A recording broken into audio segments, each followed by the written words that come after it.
A gente está se aproximando aqui dos 10 minutos finais. Eu quero falar sobre economia, acho que é um tema importantíssimo de ouvir o que você pensa, o que o senhor pensa aí para a economia na presidência do país. Vamos lá. O Brasil é um país que ele é extremamente injusto para com quem trabalha e produz. Se você tá nos ouvindo agora e tá indo pro trabalho, tá rodando de Uber, tá fazendo uma entrega, tá em casa produzindo alguma coisa pra mandar pra fora, muita dona de casa faz isso.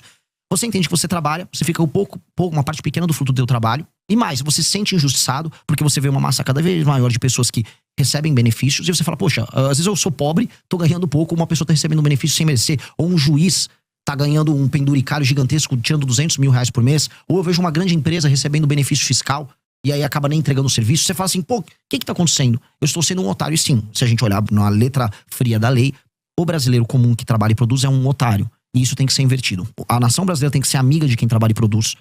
E isso tem que ser alterado urgentemente. Isso funciona desde o Pacto Federativo, que pune estados que trabalham e produzem, que pagam mais impostos, tá, até o cidadão pequeno, que é um entregador. As pessoas mais pobres pagam mais impostos. E onde eu vou começar?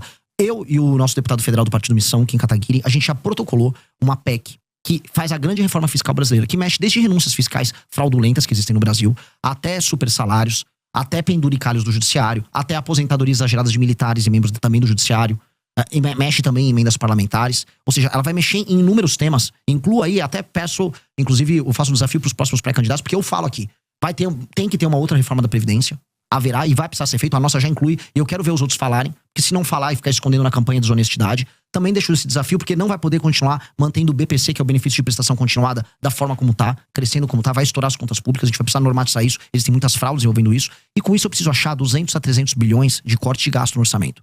Aí a pessoa, pô, o que isso resolve? Primeira coisa que resolve, a curva de dívida do Brasil diminui, isso é muito importante, e aí eu vou poder baixar os juros. E aí as pessoas vão começar a ver que o dinheiro delas vale mais.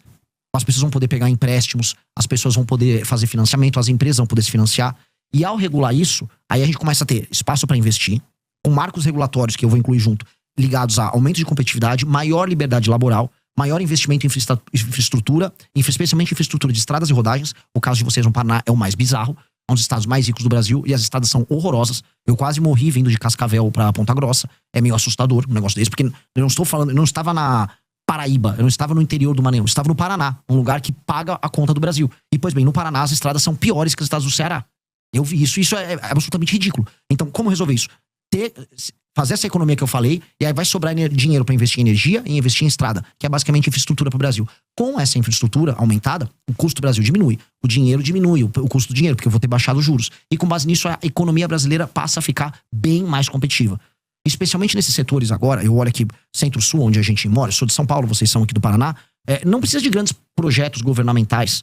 O governo pode atuar em uma ou outra área. Aqui a gente pode trazer data center pro Paraná por conta de Itaipu, não seria um problema. Agora lá no Nordeste, que é uma região que está muito empobrecida, a boa parte das pessoas vivem de auxílios, aí o governo vai ter que atuar, fazer zonas econômicas especiais voltadas para exportação, especialmente de produtos industrializados, fazer como o Vietnã fez, a Índia fez, e a gente vai ter que olhar para lá, porque resolver o Nordeste, eu falo aqui pros paranaenses, eu resolver a questão da população do Nordeste trabalhar, significa menor migração para cá, menor pressão nos serviços públicos que vocês têm aqui, maior qualidade de vida e felicidade para as pessoas que vivem lá. Eu vi aquelas pessoas, são pessoas trabalhadoras no Nordeste, eu conversei com elas, elas querem o emprego delas lá. O cara não quer ter que sair do Maranhão para vir trabalhar em Curitiba, ou trabalhar em Florianópolis, ou trabalhar em Goiás, longe da família dele, comendo uma comida diferente, às vezes morando numa favela. Ele quer ter o trabalho lá, e dá para ter o trabalho lá. Então nós vamos trabalhar fortemente, parceria com a agricultura brasileira, parceria com a empresas públicas como a Embrapa, para fazer a construção de um complexo no Nordeste. Agora o senhor citou aqui rapidamente reforma do Código Penal, reforma da Previdência, reforma administrativa, reforma política, reforma até na questão eleitoral de fundo partidário.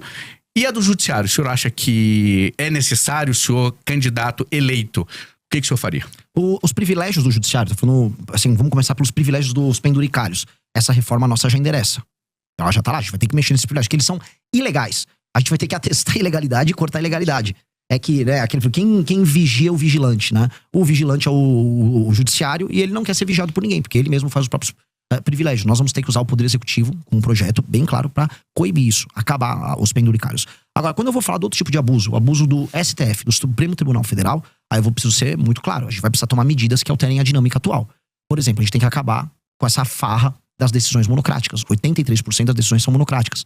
Outra farra que tem que acabar é a farra dos escritórios de advocacia ligados a ministro do Supremo. Mas isso não vai competir, por exemplo, não vai ficar, desculpa, até a competência do Congresso? Vai ser feito pela presidência? Mas o presidente, junto com a sua bancada, podem fazer isso. O governo federal pode atuar junto com o Congresso para projetos que podem ser de iniciativa tanto do Congresso quanto da presidência da República. E aí o presidente da República tem que botar sua força política nesse projeto. Sua força de convencimento. Outra força de convencimento que ele precisa ter. Nós precisamos ter um foro, o tal do foro privilegiado que hoje é o STF, deixou de ser uma ferramenta da democracia, pra galera entender. Ele foi desenhado lá no final da ditadura, pro começo da redemocratização, como um instrumento que protegeria os deputados de uma perseguição que eles poderiam ter de juízes nos seus estados. Dá até pra entender a necessidade do foro especial. Só que hoje ele é um instrumento que o STF tem o Senado, que é justamente quem pode fiscalizá-lo, na mão. Então a gente vai fazer diferente. Vamos criar um foro especial, um foro pequeno, sem contratar ninguém. Você seleciona via sorteio desembargadores, randomicamente dos estados, eles ficam 2 meses no mandato, e eles julgam as ações oriundas do mandato dos parlamentares. Rotativo, e um magistrado não pode julgar um parlamentar do seu próprio estado. Simples, retira do STF essa prerrogativa.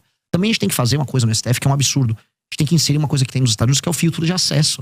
Ou seja, hoje todo mundo pode entrar com uma ação, uma DIN lá no STF, todo partido político, sindicatos, associações com presença nacional. Isso tem que ser cortado.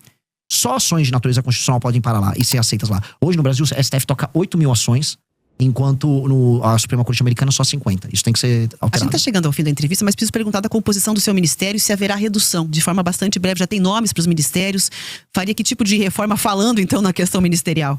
Haverá redução de ministérios, especialmente porque hoje o ministério é um instrumento de cooptação e de proteção jurídica. Você ganha, vamos dizer, foro especial sendo ministro da República. Haverá redução, mas isso não é, eu preciso falar, isso na maior parte dos casos é uma medida que tomam para fazer marketing. Tipo, olha, reduzir, veja como estou economizando. Você não está economizando muita coisa, mas você sinaliza que você vai ter uma administração mais racional. Uma coisa que eu vou fazer, que economiza bastante em termos de máquina pública, é inserir machine learning e inteligência artificial em boa parte do serviço público, especialmente na parte da saúde, instituindo o prontuário único. São medidas que racionalizam o gasto e melhoram muito a eficiência. Então isso vai ter um efeito muito legal, muito positivo. E aí, falando em termos de corte de gasto, para trazer um tema até jogar de provocação para os demais pré-candidatos, especialmente os da direita, quero saber quais são as empresas que eles vão privatizar. A gente está falando de maneira clara, os Correios precisam ser privatizados, tá? E empresas públicas que não apenas são deficitárias, mas que não apresentam resultado prático para o Brasil, nenhum ganho para o Brasil, elas precisam ser privatizadas ou encerradas, que hoje elas viraram instrumentos de cooptação. O senhor, pelo que eu entendi, deu aqui umas estocadas na esquerda, na direita, mas o senhor, para chegar à presidência, possivelmente vai ter que passar por um segundo turno. Aceita apoio de quem vier, da esquerda, da direita? Rejeita algum? Como é que vai ser seu posicionamento? Eu rejeito apoio de pessoas que sejam corruptas, até porque hoje no Brasil a coisa mais comum é você receber apoio. Mas a gente tem corrupção dos dois lados. Não, mas eu não estou fazendo distinção de lado. Até porque os escândalos de corrupção no Brasil, especialmente do Master, não tem lado. Tá todo mundo ali. Por isso que eu tô muito tranquilo. Eu não tenho nada a ver com isso. E hoje a coisa mais comum é você nem precisar pedir apoio. Hoje os corruptores, eles batem na tua porta pra te comprar. Então eu vou ser muito cuidadoso nisso. Apoio político, quando sincero e honesto, não se rejeita. Independente de cor partidária. Depende de cor. Agora eu sei assim, a esquerda nunca vai me apoiar. E se ela vier me apoiar, eu tenho que desconfiar do que eu tô fazendo, que eventualmente eu tô fazendo uma coisa de errado. Dito isso, apoio sincero de pessoas honestas é bem-vindo. Nós precisamos criar uma aliança em todo o Brasil para tornar o Brasil um lugar melhor. E vai ser difícil. Tudo que eu falei aqui é necessário e nada que eu falei aqui é radical.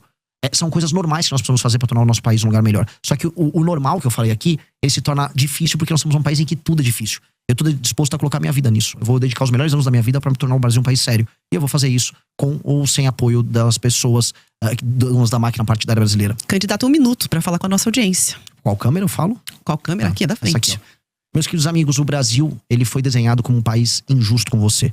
E você talvez não tenha ideia do quanto você está perdendo morando aqui. Talvez você não entenda que ao sair da sua casa para ir trabalhar, você tem que pegar um celular e você sabe que o celular pode ser roubado a qualquer momento. Você sabe que ao entrar no seu carro vai ter provavelmente um insufilme pro bandido não ver as coisas que tem dentro do carro. Sua casa, se você mora numa casa, tem um muro. Se você mora num prédio, o prédio é murado e vai ter um porteiro. Talvez ambos tenham uma cerca elétrica. Sua esposa, sua filha tem medo de andar na rua porque elas podem ser alvo de todo tipo de ataque, desde o violento até um ataque de natureza sexual. E você vai e volta e tem o seu dia todo determinado pelo medo de ser roubado e acha talvez que isso seja natural. O que eu quero avisar é que nada disso é natural. Você pode viver num país que você é livre e que você tem que ter homens corajosos que não tenham o rabo preso com ninguém, dispostos a tornar a tua vida melhor. E é isso que eu tô pra fazer. Não posso pedir teu voto nesse instante, mas eu posso pedir para que você me conheça. Não confie em mim nem nos demais. Apenas veja e analise pelos atos e pelas ações. E com base nisso, forme teu julgamento. Muito obrigado. Muito obrigada pela entrevista. Foi um prazer recebê-lo para essa conversa de pré-sabatina aqui na Jovem Pan News e Grupo RIC. Muito obrigado.